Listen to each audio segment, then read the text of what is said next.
So this one morning, Dolores Dubois, our infamous HOA president, shows up, screaming at the top of her lungs like she just caught someone dumping radioactive waste in the lake, except the only crime was me watering the ferns. She didn't knock, didn't call, just stormed right into our yard. Clipboard, cocked voice booming about community standards and serious violations. I was already halfway to losing it, but before I could even open my mouth, my wife Amelia stepped up, handed Dolores a single piece of paper, and suddenly the storm turned to stone. Dolores just froze.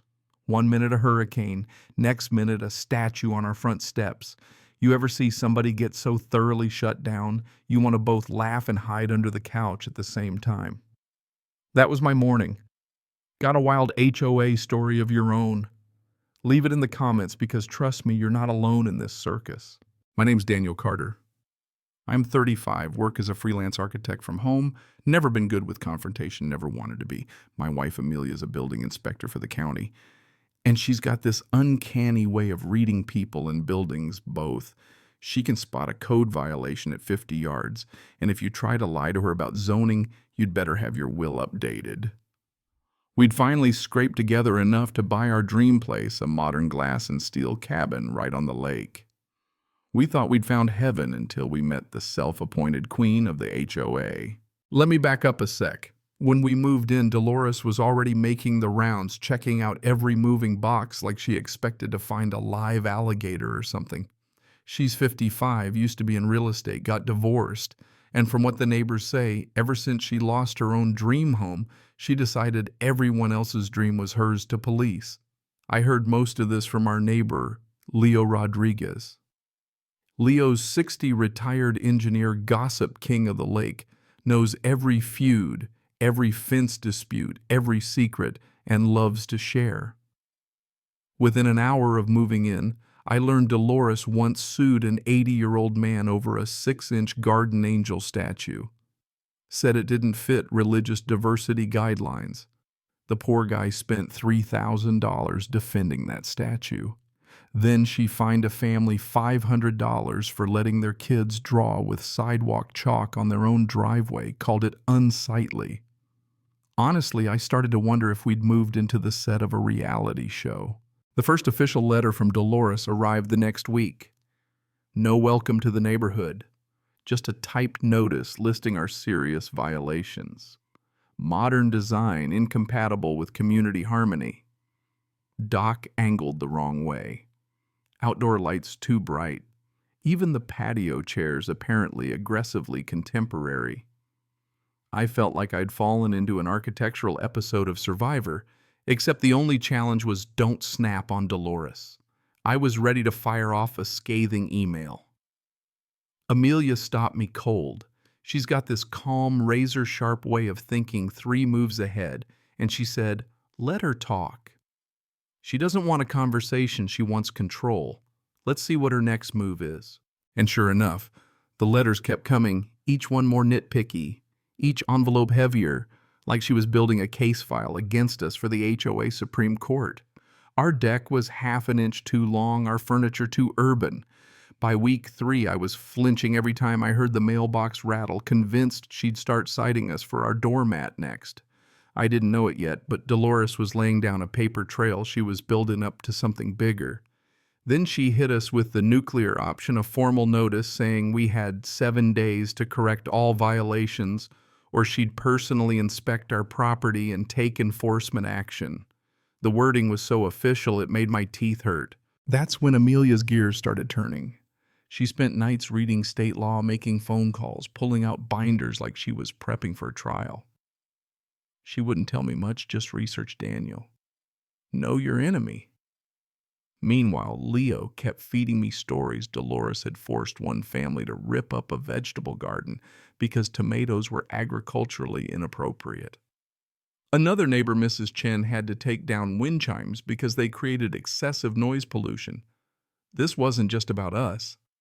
Dolores had been using HOA money for her personal legal crusades, all while potholes went unfilled and the playground rusted. The more I heard, the more I realized this was a pattern, not a vendetta. Amelia's breakthrough came after a week of late-night phone calls. She found a state regulation clear as day that says any HOA inspection of private property requires homeowner consent or a court order. All Dolores's threats were hot air. But Amelia wasn't planning to just wave the law at Dolores. She wanted her to overreach. "Let her come to us," she said, and I could see she was building something bigger. Saturday morning, 8 a.m., Dolores arrived in full battle mode, business suit, SUV, blocking our driveway clipboard ready for war. She didn't knock, just started yelling about eyesore architecture and violations. My blood was boiling. But Amelia, cool as the lake at sunrise, stood in the doorway and let Dolores try the handle. "Excuse me, Mrs. Dubois?" Amelia said, voice low and lethal. "You have no right to enter this home without a warrant."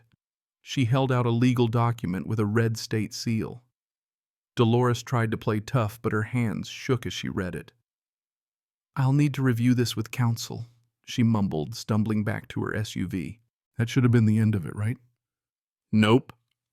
Dolores doubled down. She cut our access to the community center, slapped on a random fee hike, started a rumor campaign, flyers about me being a failed architect started appearing around town. It was psychological warfare. Clients started calling, neighbors whispered our mailbox was marked non-compliant, city inspectors showed up for bogus complaints. I lost sleep, lost my temper, started seeing Dolores's shadow in every slow-moving car. But the thing is, we weren't as alone as I thought. Other neighbors started coming forward. The Johnsons, the Chins, even quiet old Mr. Harris. They all had Dolores stories, and a few had paperwork to prove it. One day, Sophia Ramirez, the HOA secretary, reached out to Amelia. Turns out Sophia had been documenting everything, altered meeting minutes, forged signatures, even lists of problem families. She was scared for her job, but more scared of Dolores. Armed with Sophia's files, Amelia and Edward, the real estate lawyer she'd brought in, built a full case misuse of funds, fraudulent documents, harassment, all with dates and signatures. Sophia's courage was the final piece.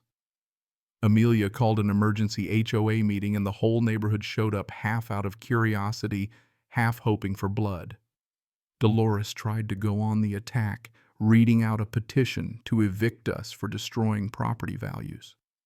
Then Amelia stood up, dropped a folder the size of a phone book on the table, and calmly laid out every violation, every fake expense, every piece of evidence. Sophia stood up, voice shaking, and confirmed it all, told everyone about the threats, the doctored minutes, the money Dolores had funneled into her personal legal war chest. The room erupted. People started yelling, demanding resignations, asking for the petition they'd never signed. Dolores tried to rally her supporters, claimed we were all out to get her, but nobody was buying it anymore. Then, just when it couldn't get any wilder, the doors swung open, and in walked a county prosecutor badge, and all backed by 2 investigators. She announced Dolores was under criminal investigation for fraud, financial abuse, and intimidation. They seized Dolores's computer and phone on the spot.